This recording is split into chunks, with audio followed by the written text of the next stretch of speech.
gente, como vocês estão? Morrendo de saudade de vocês, morrendo de saudade dessa sala cheia, esquisito demais isso aqui vazio. Vocês fazem muita falta. Espero que eu também esteja fazendo falta na vida de vocês. Espero muito que vocês estejam estudando nesse período, que não tenham deixado o ritmo cair, que não tenham desanimado, tá? Tá tudo aí aguardando para que a gente retome os nossos trabalhos ao normal. Essa aula de hoje vai ser uma revisão para alguns alunos em alguns aspectos e vai ser inédita para outros alunos em outros. O que eu tentei aqui é trazer algo que fosse bom para todo mundo e que todo mundo de todas as unidades compreendessem. Eu disponibilizo semanalmente para os meus alunos a proposta de redação para fazer, aproveitem esse recurso que vocês têm da monitoria online, tá? Isso é maravilhoso. Não fica para trás em nada da monitoria presencial, da correção física das redações. Aproveitem aí isso que a gente tem, né? Essa alternativa que a gente tem para a correção, porque é a prática que vai levar a gente à perfeição. É a prática que vai levar a gente a uma boa nota, né? Bom, aula de hoje, redação. Vamos discutir os principais equívocos que os candidatos cometem na hora de escrever ou antes da escrita, mas que levam a erros graves durante a redação. Deixei aqui meu Instagram e meu número, caso vocês queiram entrar em contato.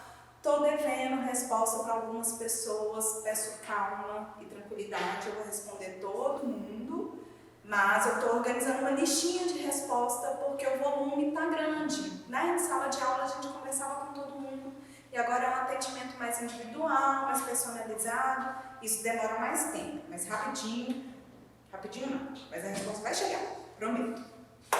Gente, então, primeiro erro que é muito comum dos candidatos: não estudar tópicos gramaticais, não aperfeiçoando os conhecimentos sobre a variante padrão da língua escrita. A gente está falando aqui da competência 1, que vale 200 pontos. E muitos candidatos, eles negligenciam isso aqui. O que significa isso? Significa sentar e estudar acentuação, pontuação, ortografia, conectivos, conjunções, estudar classes gramaticais. Vamos fazer isso ao longo do curso? Com certeza, teremos aulas específicas para isso. Mas a gente consegue ver toda a sua carreira escolar nesse período do curso? Não, né, gente? São muitos anos, são mais de 10 anos de estudo que a gente vai ver em um. Então, senta a bunda, faz exercício e vamos aperfeiçoar os nossos conhecimentos. O que é exigido aqui? A variante padrão da língua escrita, não é da língua falada. Isso significa que aqui não vão entrar as variantes linguísticas. O que vai entrar aqui? A gramática normativa. Alguns critérios que a gente vai utilizar para evitar esse tipo de equívoco. Evitar o uso de figuras de linguagem. O que significa isso? Nós não vamos utilizar a linguagem conotativa. Não.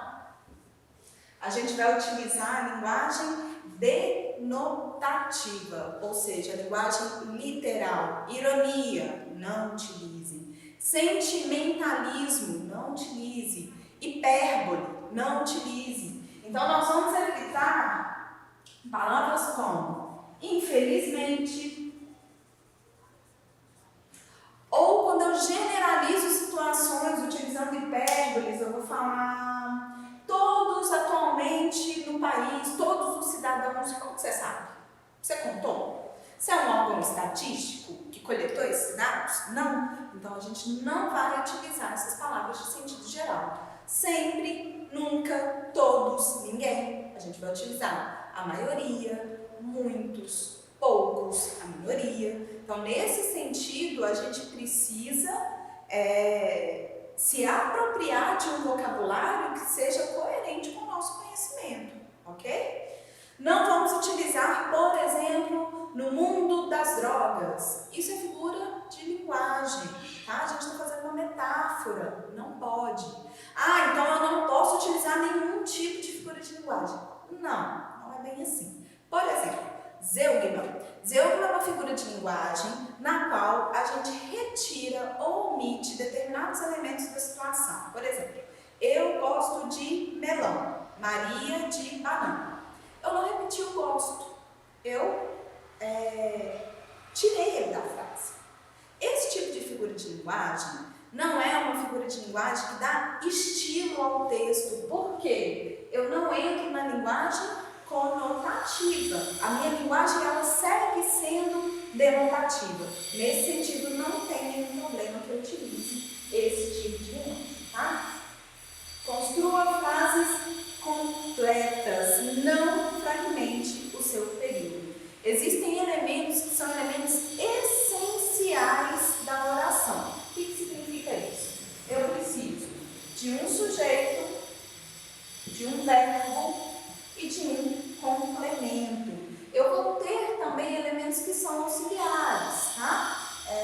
Mas esses são fundamentais. Eu preciso que esses elementos apareçam, a não ser que o meu verbo seja intransitivo. Nesse caso, eu não preciso de complemento, certo? Para além disso, tem uma questão que é fundamental no processo de construção do meu período, que é seguir a ordem direta.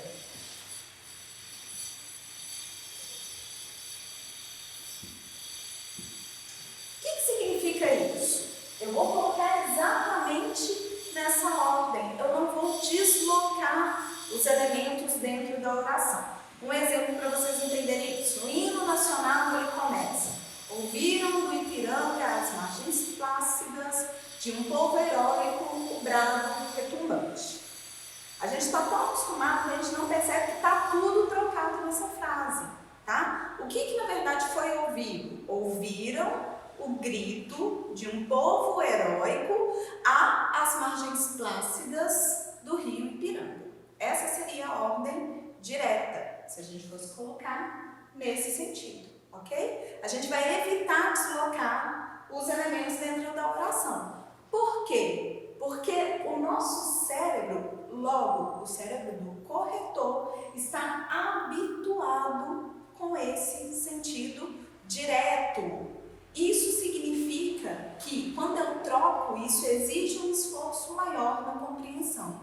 Se exige um esforço maior na compreensão, a minha leitura ela é menos fluida. E se a minha leitura é menos fluida, ela é dificultada. Isso é um problema. A gente vai tentar ter uma linguagem mais objetiva possível, com uma leitura que seja o mais fluida possível, para que facilite a compreensão daquilo que a gente está tentando transmitir na nossa redação. Não use gírias, a linguagem deve ser formal. A gente está falando de competência 1, estamos falando de norma culta. Parece óbvio, mas não é. Muitas vezes, muitos candidatos utilizam gírias. E gíria é coloquial. Cuidado com os regionalismos. Evite palavras muito genéricas, tipo coisa. Famoso trem de mineiro. A gente vai evitar de falar isso, é muito genérico. Existem coisas a serem melhoradas. Que coisas? Fala. Evita esse tipo de construção, tá? Muito cuidado com as gírias, cuidado com o palavrão também, tá? Você vai fazer uma citação e no meio dessa citação tem um palavrão, não sei, uma letra de uma música.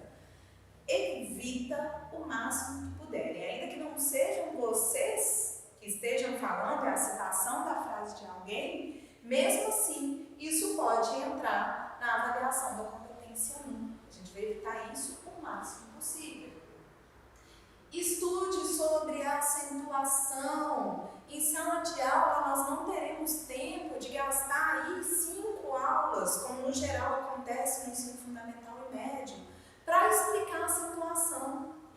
Quem que vai fazer isso? Vocês, tá? Para além disso, a acentuação ela é uma norma gramatical que não compete a vocês, alunos, no nível de estudo e no nível de especialização que vocês precisam ter sobre isso, um nível de conhecimento que a gente fique mais tempo do que 1 ou 2 aulas nesse quesito. Então, vocês vão lá e vão estudar oxítona, paroxítona, proparoxítona, localizar a sílaba tônica, que tipo de acentuação se leva, por quê. Dentro de acentuação, muita atenção a esse acento aqui, tá? Esse acento se chama grave, ok? O nome que leva crase é o nome do fenômeno. Daqui a pouquinho a gente vai falar um pouquinho sobre crase, que é um erro muito comum que acontece nas redações, tá? Então, acento agudo que indica a existência da crase, da junção de 2 As. Atente-se à pontuação, ok? É um critério avaliativo, estamos falando de competência 1, de norma padrão, mas para além disso eu posso ter o sentido do meu texto alterado. Um exemplo. Os políticos têm discutido sobre o tráfico no Senado. Está faltando aqui uma vírgula que é fundamental, porque ela altera o sentido dessa frase. Do jeito que está escrito aqui, está acontecendo tráfico dentro do Senado. E os políticos estão discutindo esse tráfico interno. Agora, se eu separo, eu transformo no Senado um adjunto de lugar. Então, os políticos têm discutido muito sobre o tráfico. Onde que eles têm discutido? No Senado. Então, já não é mais aonde o tráfico acontece, é aonde ele é discutido. Vocês compreendem a diferença gigante que essa vírgula faz? Faz muita diferença. A gente precisa estudar essas pontuações. Para quem é meu aluno, teremos aulas específicas de vírgula, obviamente, mas se adiantem, hein? Fiquem espertos, estudem, façam atividades. Podemos começar aí de bolar a lista de exercícios que estejam relacionados com acentuação e com pontuação, tá bem? Evite repetir palavras. Quando você repete muitas vezes uma palavra no texto, esse texto ele fica circular. Você volta toda vez para esse mesmo ponto.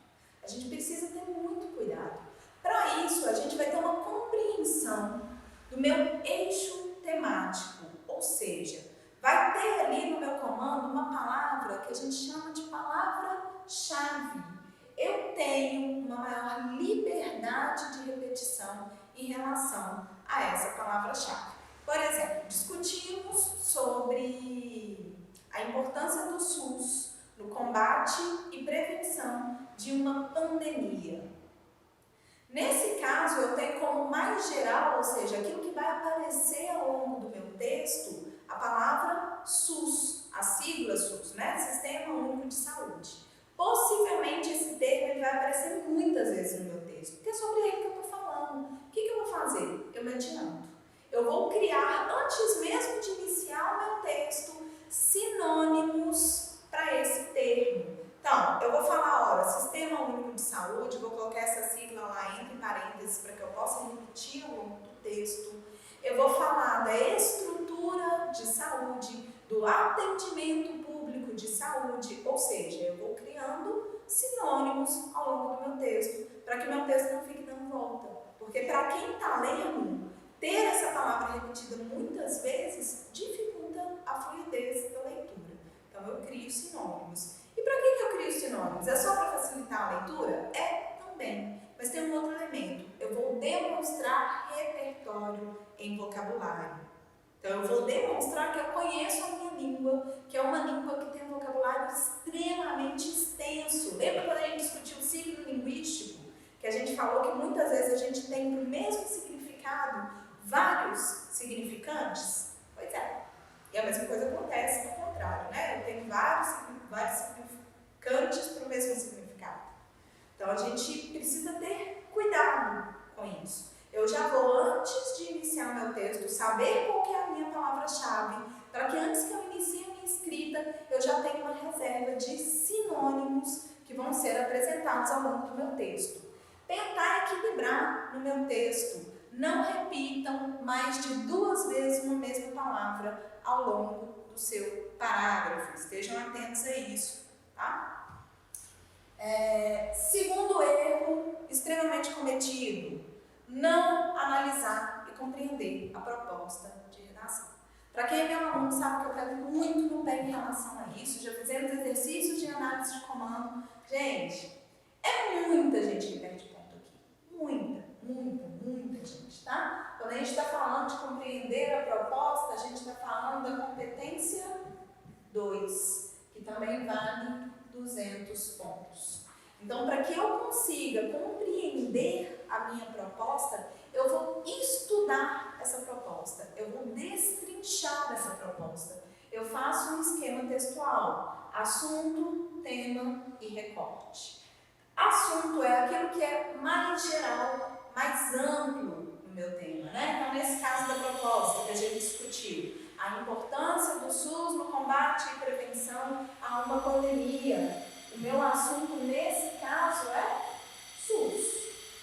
É aqui que está a minha palavra-chave, tá? Ou seja, é aqui que eu já vou criar sinônimos para evitar repetição. Quando eu localizo o meu assunto. Persistência da violência contra a mulher. Qual que é o meu assunto? Qual que é o mais geral? Violência. Nesse caso, é aqui que eu já vou criar sinônimos. Agressões, por exemplo. Tá? O meu tema, eu afunilo um pouquinho mais. Eu quero falar do SUS, mas eu vou falar da importância do SUS. Ou seja, e aqui eu preciso ficar muito atenta, se eu estou falando da importância do SUS, está subentendido nesse comando que o SUS é importante. Ou seja, tem um posicionamento por parte do INEP que é esperado do candidato. Então, nessa redação, meus amores, vocês não vão falar mal do SUS, vocês vão falar bem, seja como for. Ainda que se fale que é preciso melhorias, que é preciso aprimoramentos, mas eu estou falando de importância, ou seja, aspectos positivos. É disso que eu estou falando. Eu não estou falando de dificuldades do SUS. Eu não estou falando de obstáculos para a implementação do SUS. Eu não estou falando de defasagens do SUS no combate à defesa. Eu estou falando de importância. E o que acontece com a maioria dos candidatos? Eles param aqui. Eles falam apenas do assunto. Eles não entram no tema. Tá? Muito menos no recorte, que nesse caso seria combate e prevenção de uma pandemia. Tá? Existem outros nomes que a gente pode dar para isso. Para o assunto, a gente pode chamar de eixo primário.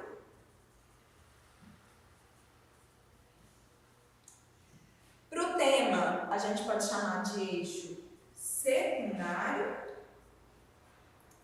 E para o recorte, eu posso chamar de eixo periférico ou eixo terciário, tá? Isso me ajuda a compreender o meu comando da forma como ele é elaborado para que determinados candidatos que têm dificuldade de interpretação não atendam a esse comando. E se eu não atendo totalmente ao meu comando, eu vou ser penalizado na competência 2. Outro erro extremamente comum é a negligência ao planejamento. Galera, fica atento a isso. Por quê? Esse é um diferencial gigantesco. Não subestimem a capacidade de planejamento do seu texto, tá? Nem no texto, nem na vida. Não subestimem essa capacidade. Na vida de vocês também é assim. Então, projetar um objetivo e perceber qual caminho você deve percorrer, qual é o melhor caminho a ser percorrido para atingir determinado objetivo, é fundamental na vida. Não seria diferente para a escrita de vocês. Planejem o texto de vocês, ok? Vocês vão ficar mais tempo no planejamento do que na escrita. Por quê? Quando eu planejo meu texto, eu domino a minha escrita. E se eu domino a minha escrita, o corretor percebe. isso. E isso vai ser valorizado. Isso faz com que a sua leitura seja mais, a sua escrita, no caso, seja mais fluida, com que a compreensão do seu texto ela seja mais leve, ela seja mais tranquila, que você consiga traduzir melhor. Por quê? Você tem domínio, você tem controle. Na vida não é possível ter controle de nada se não houver planejamento. Então, se vocês contam com o improviso o tempo todo, vocês vão se dar mal. Eu falo isso sim, propriedade de causa, tá? Já fiz muito isso na vida. Com a idade a gente vai aprendendo. Aprendam isso, que a redação seja um incentivo para que vocês planejem a vida de vocês. Então, por exemplo, começou a quarentena. Não sei quando que eu vou voltar até aula. Construa uma rotina de estudos, tá? Construa uma rotina de que vocês consigam, ao mesmo tempo, descansar, silenciar um pouquinho a mente, ter um tempinho para vocês, cuidarem de vocês, sentir prazer. Aproveitem que vocês estão com um pouco mais de tempo, né? Quem tem privilégio de estar em casa, claro, porque eu imagino que muitas pessoas não têm esse privilégio, não é mesmo? Quem não tem, segue o baile. A gente vai ter todas essas aulas. Quem tem, aproveita isso. E gastem muito tempo com o planejamento de vocês. Mesmo, tá? Isso é muito sério. O que acontece com a falta de planejamento? Texto fragmentado. Partes do texto que estão desconectadas. A gente lê a tese e aí você cria uma expectativa no corretor quando você escreve uma tese. E aí ele vai ler o desenvolvimento 1, desenvolvimento 2. Cadê? Tem nada a ver com o que você colocou na tese, não está defendendo. Isso acontece porque você não se antecipou, porque você improvisou ao longo do texto. Isso vai acontecer. Então a gente vai planejar, a gente vai construir as principais estruturas, o alicerce dessa redação vai ser construído antes dela. Então uma casa, ela precisa ser planejada antes de ser construída. O engenheiro, o pedreiro, ele não vai colocar um tijolo ali improvisadamente. Tem um planejamento. Nosso texto é a mesma coisa, a gente tem que estruturar esse texto, tá? O famoso branco. Deu branco. Comecei a escrever minha redação, de repente, não. Falta de planejamento, tá? Qual que é o momento de dar branco? Porque não é proibido. O momento de travar. Esse momento que você trava é o momento que você está planejando, construindo a argumentação de vocês. Não é o momento da escrita. Se vocês conseguem fazer um bom planejamento, se antecipando em relação àquilo que vai ser escrito, se antecipando em relação à progressão textual, o texto de vocês simplesmente flui. Por isso que a gente fica mais tempo aqui do que na escrita. Depois é só dar corpo, é fazer o acabamento, tá? Então, para a gente conseguir conectar essas partes de forma adequada, a gente precisa se planejar. E isso aqui também tem nome. É a competência 3, que também vale 200 pontos. Bom, o que eu preciso obrigatoriamente ter no meu texto? Os principais eixos estruturais dessa escrita. A minha tese, que está no auge da minha hierarquia, todo o meu texto é escrito para que eu possa defender. O que é a tese? O meu posicionamento diante do comando. Compreendi o comando? Parti para compreender como que eu me posiciono em relação a isso. Repertório sociocultural. Então, eu já entendi meu posicionamento, eu vou trazer aquilo da realidade externa ao texto, que é o tema, que possa colaborar com o meu posicionamento. Por isso que eu vou ler, ver filmes, ouvir rádio, ouvir podcast, revista, Instagram, Facebook, pode, páginas confiáveis, estejam atentos a isso, canais de YouTube, pode tudo, desde que seja produtivo, ok? Ou seja, esteja diretamente relacionado com o tema de vocês. Isso vai estar no planejamento já, uma citação de um escritor. E aí, gente, esse período, para quem pode estar em casa, aproveita. Na nossa primeira live, eu falei de repertório sociocultural, fiz uma indicação de uma lista gigante de filmes. Se joguem nisso. Sabe aquela série favorita de vocês? A partir de hoje, vocês vão passar a assistir essa série, pensando em possíveis temas. Bom, não sei, eu gosto lá de... Fala uma série aí, galera. Grey's Anatomy. Isso, Grey's Anatomy. O que eu posso discutir em relação a isso? Eu posso discutir condições de atendimento de saúde, eu posso discutir serviços públicos, eu posso discutir relações profissionais, eu posso discutir como que as relações pessoais interferem nas relações profissionais e vice-versa. Ou seja, a partir de hoje e daqui para frente, tudo o que eu vejo que antes era simples lazer, agora vai passar a ser formação e ampliação do repertório sociocultural de vocês, tá? E isso só é possível se vocês abrirem a mente. Então percam essas barreiras ideológicas e observem, tenham esse olhar infantil de criança, de curiosidade, de olhar para as coisas e ver possibilidades. Treinem isso, ok?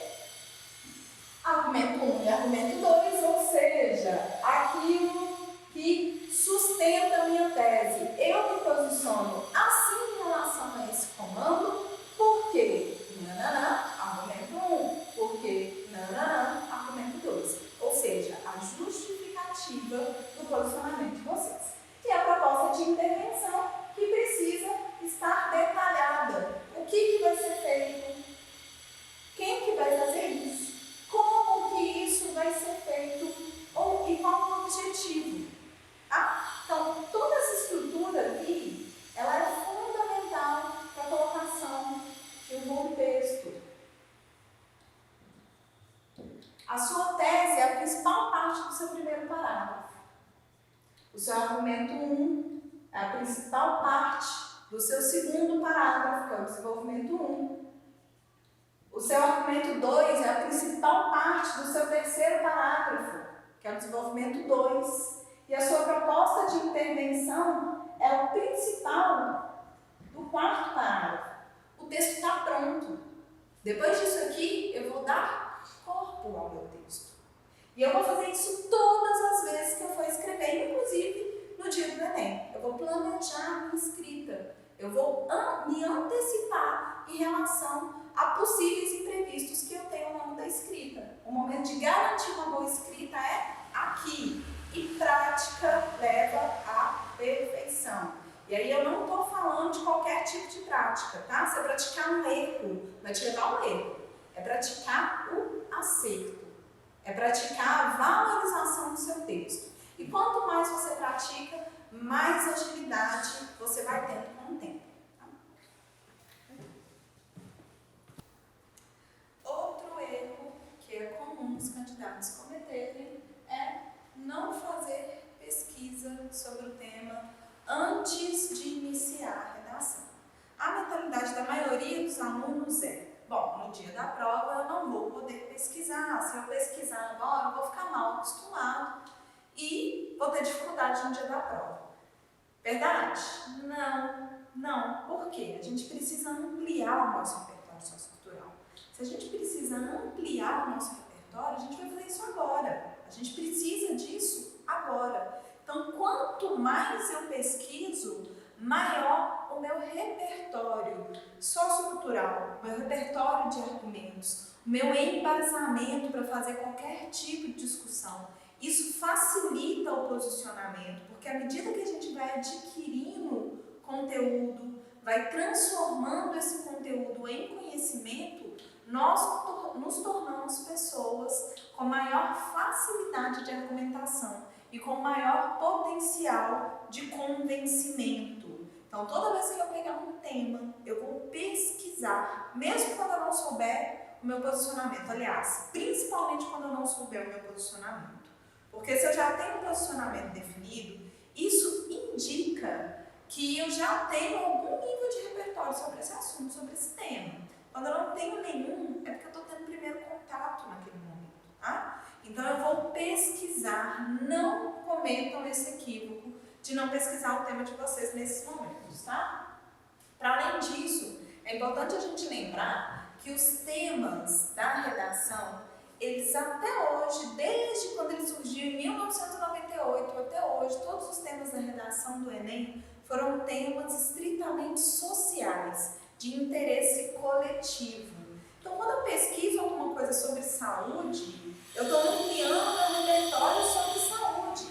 Isso significa que eu vou guardar no meu arquivo mental tudo isso que eu pesquisei e que eu posso utilizar isso para mais de um tema. Vocês vão ver que com o tempo, quanto mais vocês pesquisam, treinar para argumentar e se posicionar diante de um comando, porque vocês vão ampliando o repertório argumentativo de vocês. Então, pesquisem, ok? Não articular as partes do texto ou articular de forma precária. Isso é um grande problema. A gente está falando aqui da competência 4, tá? Que diz respeito da coesão textual. O que é coesão? Quando eu estou falando de conectar, eu vou pegar uma parte do texto e eu preciso criar um elo com outra parte do texto. Tá? Aqui as duas partes. Eu preciso ligar essas duas partes. Sejam 2 parágrafos, sejam 2 períodos, 2 frases, eu preciso criar um elo aqui. O que eu vou utilizar? Conectivos.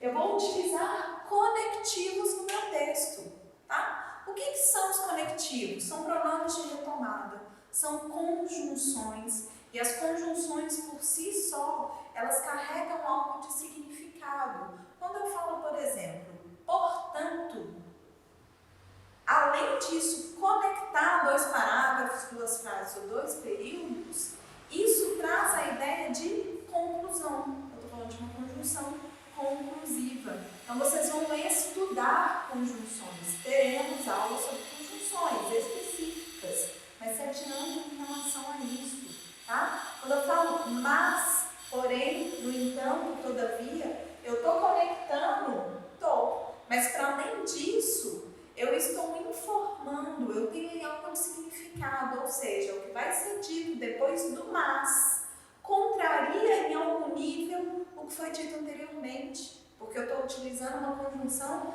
adversativa. Então, eu preciso desses conectivos para que o meu texto tenha uma progressão textual, para que eu consiga construir uma unidade, tá? A gente já falou em sala de aula que o meu texto ele tem vários níveis textuais. Então, uma frase sozinha, ela tem que fazer sentido.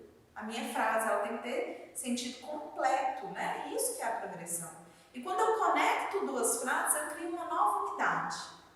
Então, eu não preciso, a minha leitura ela tem que acontecer de forma que eu não vou travando a cada ponto final, a cada vírgula, a cada palavra. Ela é fluida. Como que eu crio essa fluidez? Conectando as partes do meu texto, ampliando esse texto para um sentido maior, para que no final os meus 4 parágrafos virem uma unidade, porque eles têm toda uma progressão, introduz, desenvolve, conclui.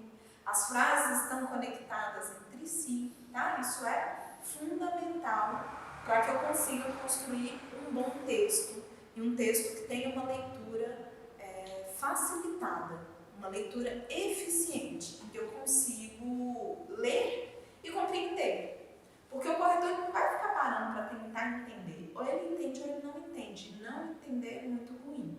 O ideal é que ele compreenda, que ele nem perceba. Ele vai lendo, aquilo ali é tão automático que fala, nossa, que leitura maravilhosa. É isso, é nesse ponto que a gente vai chegar.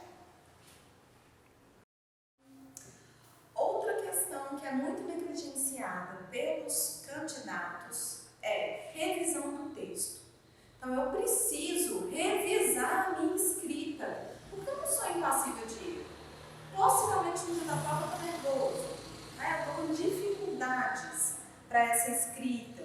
Eu travei em alguns momentos, ou seja, eu tenho todo um caminho a ser percorrido que pode ser que eu tenha cometido algum equívoco, algum desvio. Então, é fundamental que eu revise o meu texto.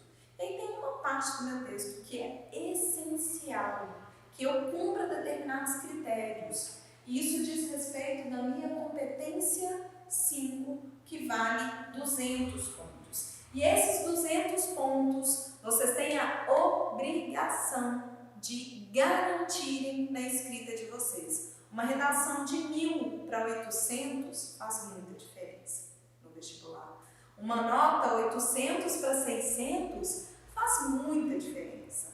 De 600 para 400 garante ou te exclui do curso. Então, essa competência é a competência que a gente vai garantir a nossa aprovação e um bom resultado na redação. Os critérios são muito bem determinados. A gente vai cumprir todos esses critérios. Então, o que eu acho que é fundamental nesse momento? Que vocês construam um checklist de tudo aquilo que tem que ser cumprido e atendido no texto de vocês. Terminei a minha escrita, vou revisar o meu texto. O que eu preciso fundamentalmente? De todos esses elementos sendo atendidos. Quais são eles? A gente viu lá no planejamento que eu tenho 4 requisitos para a minha proposta de intervenção, que é o que está sendo feito, ou seja, uma ação, quem que vai fazer essa ação, o responsável, ou seja, um agente, quais os meios, quais as ferramentas que eu vou utilizar para que essa ação seja executável, porque isso é esperado do candidato, que a proposta de intervenção de vocês, ela seja realizável. E como que eu garanto isso? Eu vou informar, olha, não só é possível que isso é realizado, como eu tenho esses meios para realizar. É por isso que eu detalho a minha proposta de intervenção. E eu também vou falar de um efeito, ou seja, um objetivo. Por que esse texto, que essa proposta está sendo colocada? Tá? Então eu detalho meu texto para garantir uma eficiência da minha proposta de intervenção. Atenção ao nome, não é proposta de solução, é proposta de intervenção. Então, muitos problemas sociais do Brasil, é gigantesca a maioria dos temas, eles tratam de questões sociais, eles levam aí séculos, questão de saúde, de educação, questões políticas, culturais. Vocês juram que vocês vão resolver um problema em 5 a 8 linhas? Resolver? O INEP sabe disso. Vocês não precisam resolver, mas vocês vão apontar uma intervenção. Então, como que eu faço para que esse problema ele comece a se encaminhar para uma melhoria? Como que eu vou diminuir os obstáculos desse problema que hoje é enfrentado? Tá? Intervir no problema. Então, não coloque como meta a solução do problema. É uma intervenção, ok? Então, eu vou olhar lá para a minha proposta e eu vou me perguntar: a proposta está relacionada e coerente com os problemas que foram discutidos ao longo do texto? Por que isso é fundamental? Porque é muito comum que o candidato não perceba que ele simplesmente mudou de posicionamento quando ele chega na proposta de intervenção. Um exemplo, eu estou falando lá de obesidade infantil. E aí o candidato ele coloca na tese dele que a obesidade infantil no Brasil, ela é tão grande, ela atinge tantas crianças, porque os responsáveis e a escola não educam adequadamente as suas crianças em relação a uma alimentação saudável. Aí ele vai lá no desenvolvimento 1, no desenvolvimento 2 e discute e detalha e explica cada um desses elementos. O que acontece para que os pais não eduquem a alimentação dos seus filhos adequadamente? O que acontece que a escola não eduque adequadamente a alimentação das suas crianças? Aí na proposta de intervenção, o candidato vai lá e fala assim: é necessário que os pais eduquem as crianças. Bom, a princípio, isso parece extremamente coerente. Mas se o candidato falou que os pais não educam os filhos, os pais não vão espontaneamente falar: uau, vou educar a alimentação dos meus filhos de forma saudável. Isso não vai acontecer. Então, a minha proposta de intervenção, ela tem que ser coerente com isso. Quem que eu vou educar, então? Os pais. Eu vou fazer campanhas de alimentação saudável para que os adultos se conscientizem e, a partir disso, possam conscientizar suas crianças, para que, assim, a obesidade infantil seja diminuída. Vocês conseguem perceber? E isso só é possível com um bom planejamento, com um domínio do texto. Tá? Porque senão, no final, fica incoerente e a gente nem percebe. A gente vai inocente achando que não. Então, eu vou perceber. Tá? Isso aqui eu percebo na hora do meu planejamento, não é na hora da escrita, não. É na hora de fazer a minha estrutura textual. Os direitos humanos estão sendo respeitados? Atenção! Isso pode zerar a minha competência. Eu tenho que atender à Declaração Universal dos Direitos Humanos. Essa declaração ela foi adotada pela Constituição Brasileira de 1988, que é a Constituição vigente atualmente. Então eu preciso respeitar. Vamos ter aulas específicas sobre a Declaração Universal dos Direitos Humanos, porque a gente precisa entender o que são esses direitos humanos para que a gente não desrespeite. Mas basicamente, gente, qualquer cidadão que tem um mínimo de crítica, qualquer cidadão que tem um mínimo de senso coletivo, de sensibilidade, de humanização, vai conseguir perceber sobre direitos humanos, tá? E nada disso de direitos humanos para humanos direitos, é direitos humanos, é para qualquer ser humano, ok? A gente precisa compreender isso. E estar atento, porque senão eu pego meus 200 pontos, eu não posso perder os meus 200 pontos. A ação está evidente, ou seja, aquilo que eu estou propondo, o que vai ser feito, está evidente? Isso tem que estar evidente. Como que eu consigo atingir essa evidência? Fazendo uma boa estrutura textual, ok? Na hora que eu vou fazer uma estrutura, eu coloco lá a frase. O que vai ser feito? Educação de pais e professores, para o caso da obesidade infantil, ok? Eu tenho que ter isso bem claro. Os agentes responsáveis pela ação estão evidentes? Então, é claro para quem está lendo que eu consiga perceber quem são os responsáveis por executar essa proposta de intervenção? Isso precisa estar evidente. Eu vou ler o meu parágrafo e vou procurar. Está aqui, professores, pais, junto com o governo, junto com a mídia, junto com uma intervenção dos ministérios na grade curricular, tá? E aí, detalhe, gente, quando eu falo aqui os agentes, é de propósito, tá? É plural. É interessante que vocês compartilhem essa responsabilidade para mais de um agente. Que vocês dividam fundamentalmente em mais de uma esfera social. Então, posso responsabilizar o governo? Pode. Mas traz um outro agente de uma outra esfera social. Escola, família, mídia, tá? Outras instituições, igreja pode entrar? Pode entrar. Já dei exemplo de sala de aula, a campanha da fraternidade da Igreja Católica, por exemplo. Ela foi capaz de retirar a subnutrição do Nordeste. Em anos, eu não lembro exatamente o ano, mas era 2000, 99, alguma coisa assim. Então, é possível que esses agentes intervenham de forma efetiva.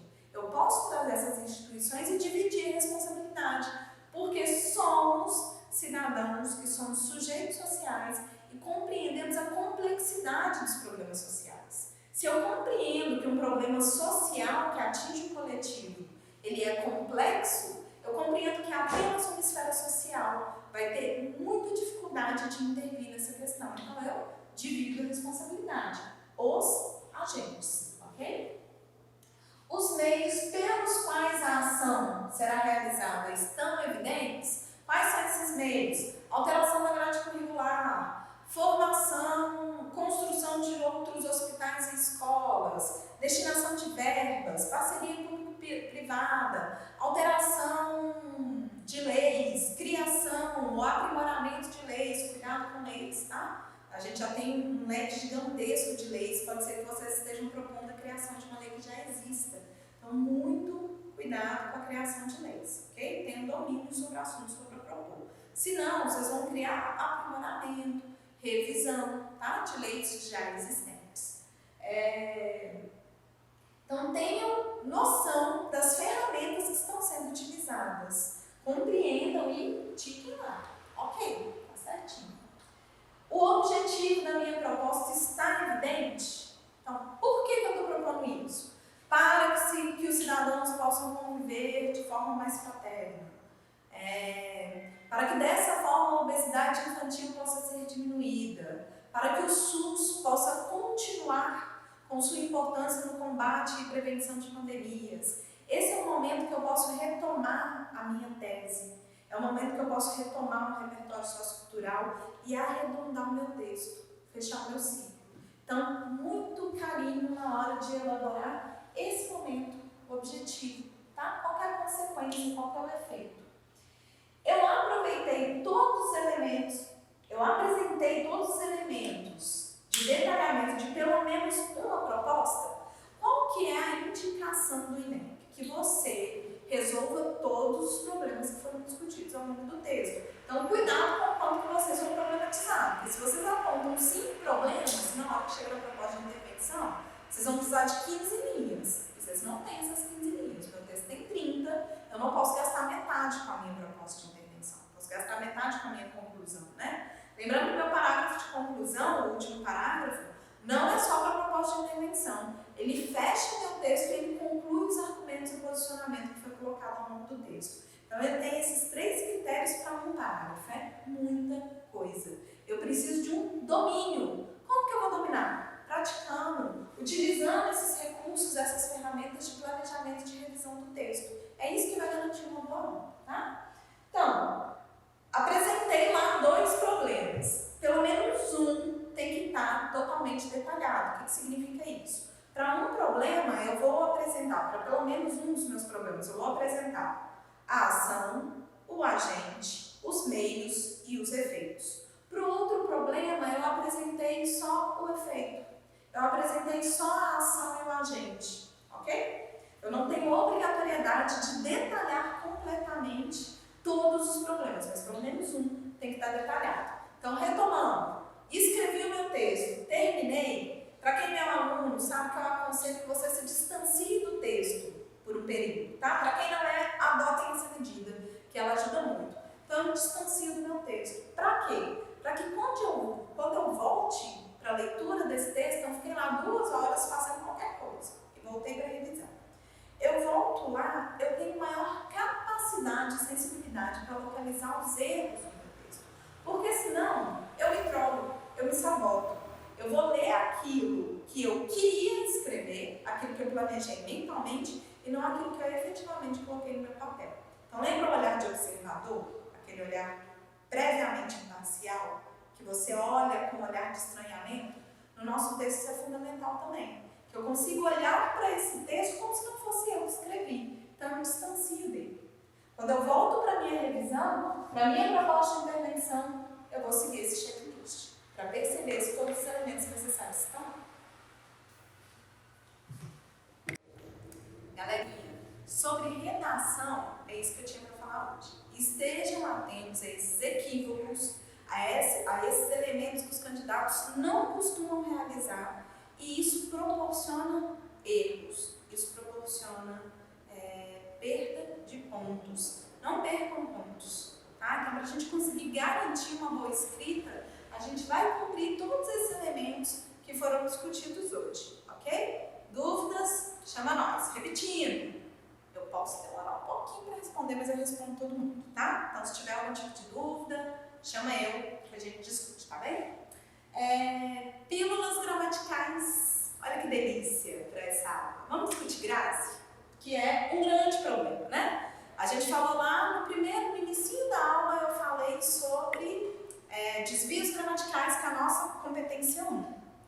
E tem um desvio gramatical que acontece com muita frequência, que é a danada da crase. Coloca onde não tem, não coloca onde tem. Vamos parar com isso hoje, ok? Primeiro, fundamental, entender o que é essa tal de crase. O que é a crase, gente? Tem uma nuancezinha aí que desfaz toda a nossa confusão em relação à crase, que é compreender que crase não é um acento, a crase é um fenômeno. Que fenômeno que é esse? Da preguiça. Mito. Qual que é o fenômeno, gente? Para não repetir 2 As, eu contraio esses As em um só. Então, o meu acento, que é chamado de acento grave, que é esse aqui, ele aponta que ali onde eu escrevi só um A, eu tenho 2 As. Que As que são esses? Predominantemente um artigo e uma preposição. E aí a gente tem algumas dicasinhas para a gente conseguir entender quando tem e quando não tem, né? Então, eu vou à escola, com crase ou sem crase? Quem vai, vai a algum lugar. Preposição. Que lugar que é esse? A escola.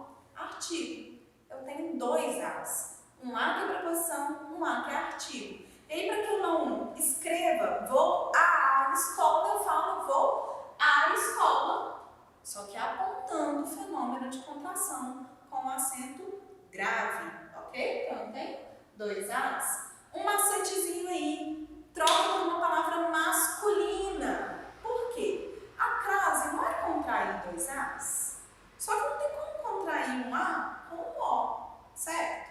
Porque o A masculino vira ao. Então, eu vou ao colégio descontrair.